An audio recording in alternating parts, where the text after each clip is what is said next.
Sinubukan kong magpakasaya sa mga layaw ng buhay. Pero nakita kong wala rin itong kabuluhan. Kamangmangan ang sobrang pagtawa at ang pagpapakasaya ay wala ring kabuluhan.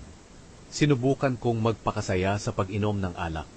Kahit na marunong ako, sinubukan kong gumawa ng kamangmangan.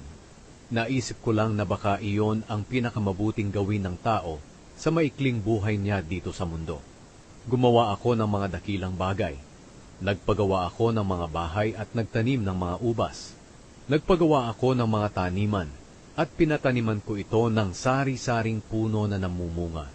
Nagpagawa ako ng mga imbakan ng tubig para patubigan ang mga pananim.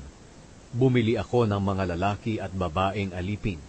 At may mga alipin din ako na ipinanganak sa aking bahay. At ako ang may pinakamaraming kawan ng hayop sa lahat ng naging mamamayan ng Jerusalem.